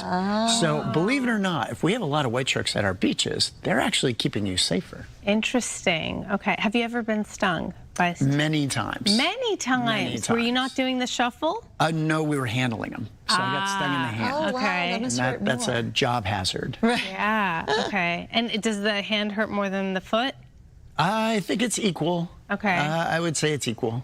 Okay, and do you see the swelling just come down as the hours go by? Yeah, the swelling's not so bad. It's the pain that's there. So that hot water immediately makes the pain go away, but you got to keep it in hot water. Okay, shuffling and the stingray shuffle, calm waters, and we're set. Yep, and remember, there are going to be a lot of animals in our waters because of the El Nino that we're not used to. So we're going to get species like hammerheads coming into our waters. We're going to get bull sharks, potentially tiger sharks, even whale sharks coming to Southern California. Is there like a stingray advisory that people can pay attention to? We're working on that. So actually we want to work with the news stations and have it during the weather forecast, just like we can predict high surf. Yeah. Exactly. Stingray days. So got to do the shuffle. Oh, wow. That's a good idea. Just treat every day like a stingray day, I think, right? Pretty Just much. to be That's safe. true. Some beaches are more stingray prevalent than others. What local beaches would you say are more prevalent? So Huntington Beach for sure. at Okay. certain times. That's where we were. River's End at Seal Beach. That's kind of the stingray capital of the world, actually. And then even Santa Monica Bay. San Diego has high numbers of stingrays coming into the Mission Bay area. So all those places actually get a lot of stingrays, and in the summer, that's stingray habitat. Okay. All right. Good information. Thank you so much for coming in and letting us know all about that. Remember the Stingray Shuffle, not just a dance. Way to be safe this summer. We'll take a break and we'll be right back.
Welcome back. For the LGBTQ plus community, Pride Month is a time to celebrate visibility, connection, and belonging. Bob DeCastro introduces us to a man known as the CEO of Everything Gay.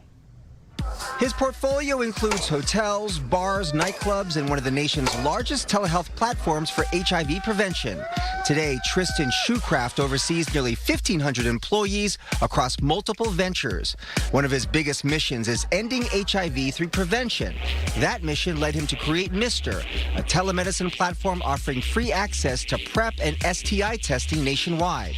Shoecraft says he was inspired by the devastating toll HIV took on generations of gay men. A whole generation was lost because there was no opportunity such as PrEP. And I thought, you know, we owe it to them to make sure everybody is on PrEP. Really started, it was like helping 10 people get on PrEP, and then all of a sudden it became 50 people and 100 people. And then I was like, okay, this is a full-time job. A small effort grew into a national operation. Using automation, Mr. now reaches patients in every corner of the country, serving hundreds of thousands of patients regardless of insurance status. Shoecraft has also taken his advocacy to Washington, D.C. to push for expanded access. Now we do 600 people a day. We serve all 50 states, D.C. and Puerto Rico, and now represent 20% of all PrEP prescriptions. Never did I think it was going to get this big, but then I think I did. Shoecraft's influence extends beyond healthcare. In 2023, he purchased the Abbey in West Hollywood.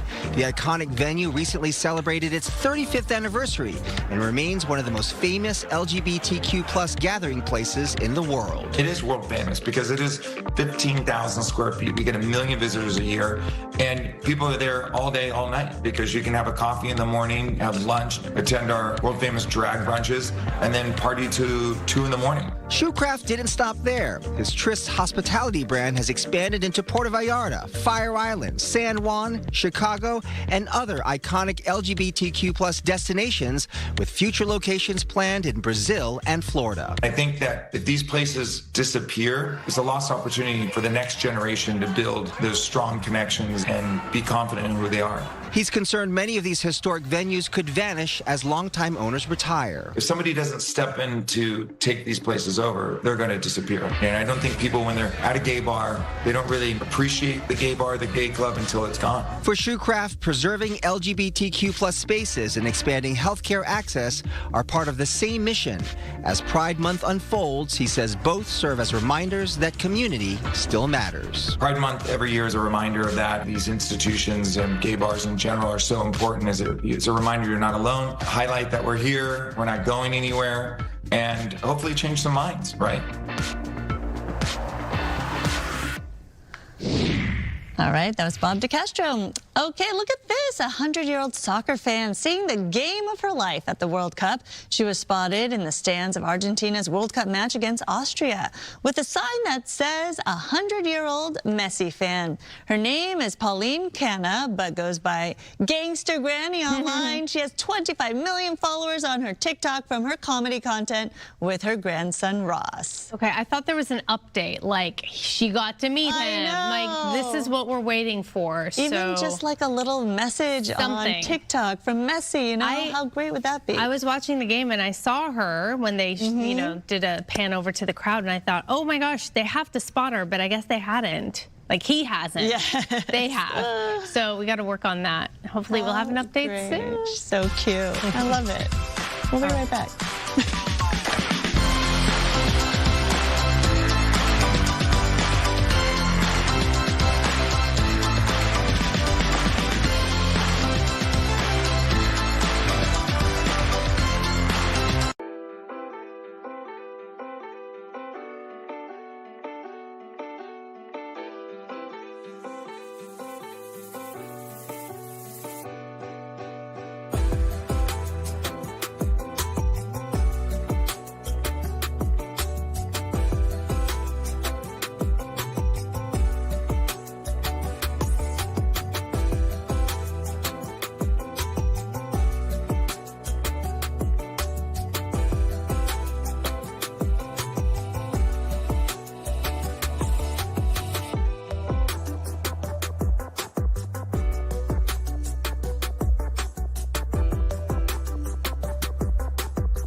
Learn the early warning signs at 10signs.org.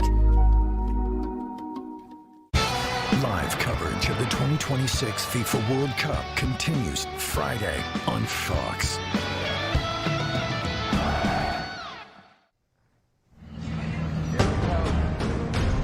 Right here, some breaking news in Boyle Heights for firefighters. Survivors that we've shout outs. If you just type in cancer survivor. That massive warehouse fire. Gigi Graciette is live there with all the details. Gigi?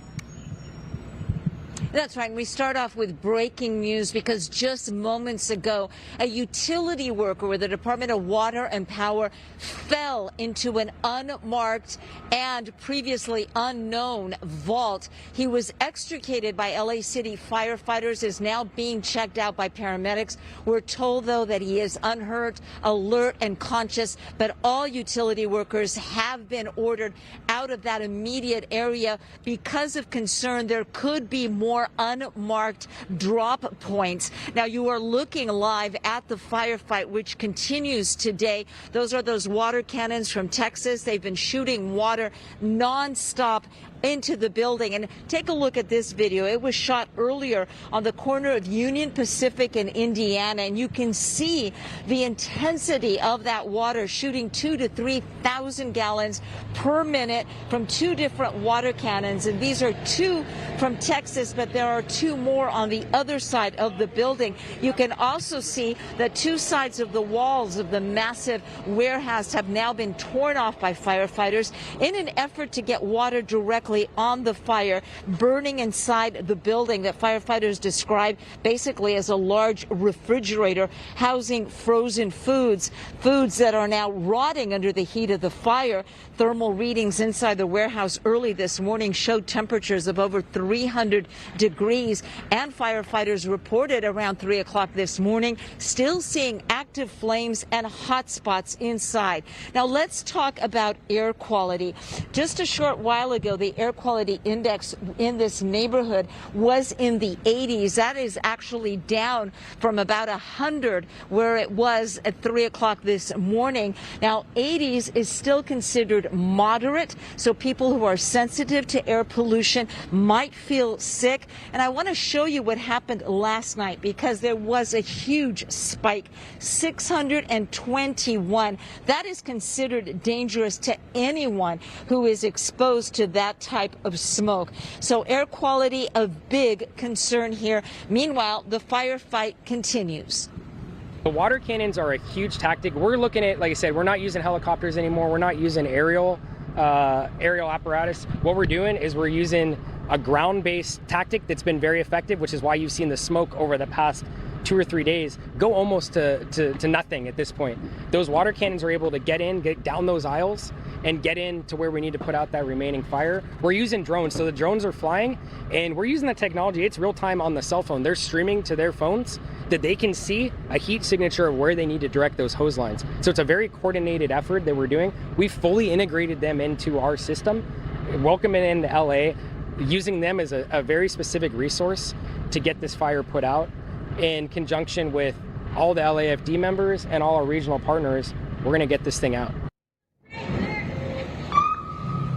Now, he is referring to those water cannons from Texas. They actually come with their own firefighting team. Those firefighters now linked into the LA City fire system, so that LA City firefighters are speaking to the Texas firefighters, all of them working together. And between the water cannons and the drones, that is really what is working to get this fire under control.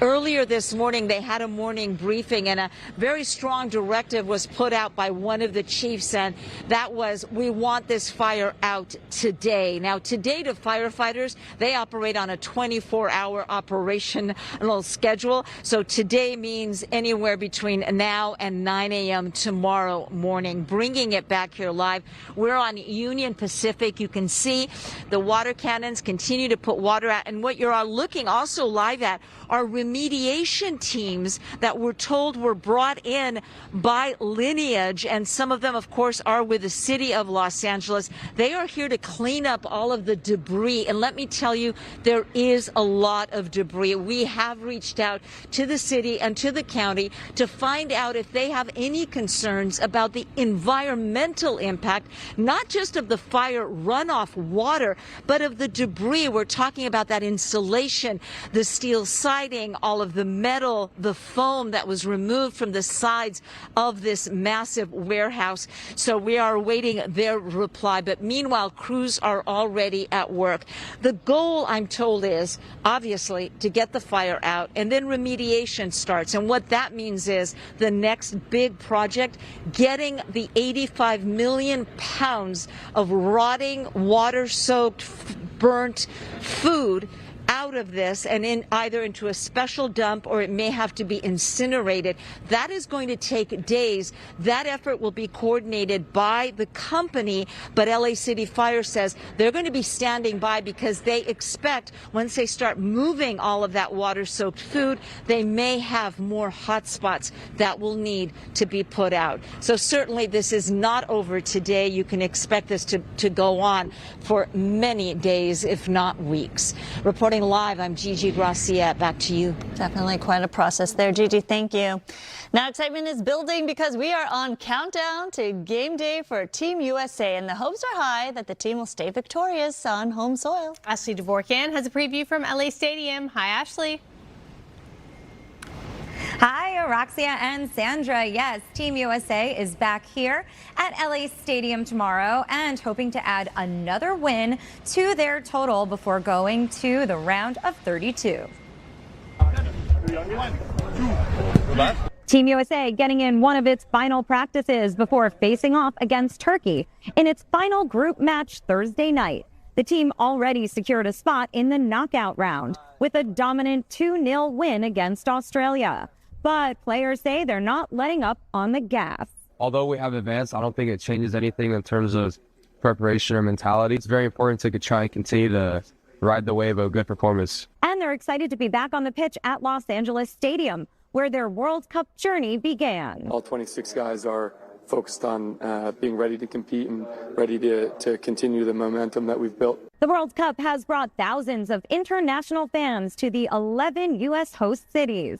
And they've been embracing American culture, from ranch dressing to Waffle House. Hamburgers, probably. The pancakes in the morning. This Belgian superfan left his home country to drive across the U.S. to watch the tournament. Come on, Belgium. He had his 43-year-old car, the Beast, shipped over and had this to say about his trip through the States. I came here with lots of doubts, lots of fear, the unknown. But once you go out there, once you get in motion and movement, you meet people, and everything went perfectly well. I love that, turning the World Cup into a road trip. And we were going to talk about ranch dressing at some point. I mean, it's so popular. There are even now TSA-friendly packets for those who want to take some home. Araxia, Sandra? Who knew that was going to be the big thing, right? The big takeaway from America, Ashley. But what else are we hearing from Team USA as we go into tomorrow's match? Because tomorrow is very different. It's unique because there's not a lot of stakes in terms of making it into the round of 32, but there's a lot of strategy that has to be put in place, right? Yes, so they're not expecting an easy match, and they know that this is a strong competitive group. And they don't take any matches lightly. So they want to win, they want to keep up that momentum. So that's the strategy going in. And something else that I thought was so interesting, and I loved hearing from some of the team players, was that the time that they spend off the pitch, they're secluded, they're isolated, they go to their hotel, but they're bonding and the closeness that they have now. This team is so close, and they say that's translating on the pitch into these wins. Sandra? Absolutely. Araxia? You can definitely see that chemistry working for them. And we'll see more of that tomorrow, of course, as they take the pitch at 7 o'clock right there at LA Stadium. Thank you so much, Ashley. Thank you, Ashley. So happening today, a federal judge will begin deliberating the fate of the man accused of starting the deadly Palisades fire. Prosecutors argue 30-year-old Jonathan Rinderknecht torched the Pacific Palisades out of hatred for the wealthy, using a lighter to start the fire that ultimately killed 12 people and destroyed thousands of homes. But the defense says there's no direct evidence that Rinderknecht started the fire, and they point to fireworks as a possible cause. If he is convicted, though, he does face up to 45 years in prison. Former LA City Fire Chief Kristen Crowley is suing Mayor Karen Bass for defamation over the devastating 2025 Palisades fire. Crowley claims Bass ignored warnings about resource shortages and blamed others to avoid accountability. The lawsuit alleges Bass cut $17 million from the fire budget and left the country despite dangerous weather warnings. We've reached out to Mayor's office for comment, but have not yet heard back. LA City voters will decide in November whether to approve a 0.5% sales tax to generate millions of dollars to fund the fire department. The firefighters union claims the department is nearly half the size that it should be. The union says the sales tax increase would pull in $345 million in the first year, allowing the department to add 62 more stations and hire 4,000 new firefighters and paramedics, and buy more engines and ambulances. We need twice as many firefighters and paramedics and hundreds of additional trucks, engines, and ambulances. If passed, a 0.5% increase would push the city sales tax up to 10.25%. The Howard Harvest Taxpayers Association says the rate is already too high, and it hits low-income residents the hardest. LA Unified School students will be barred or limited on their screen time under a first-of-its-kind policy approved by the Board of Education yesterday. In August, the LAUSD will ban screens in preschool, kindergarten, and first-grade classrooms. And in November, screen time will be limited to 1 hour daily for 2nd to 5th grades and 1 hour per class per week for middle schoolers. High schoolers will be limited to 1.5 hours of screen time per subject per week, or a total of 10 hours weekly. Social media platforms and YouTube will also be blocked.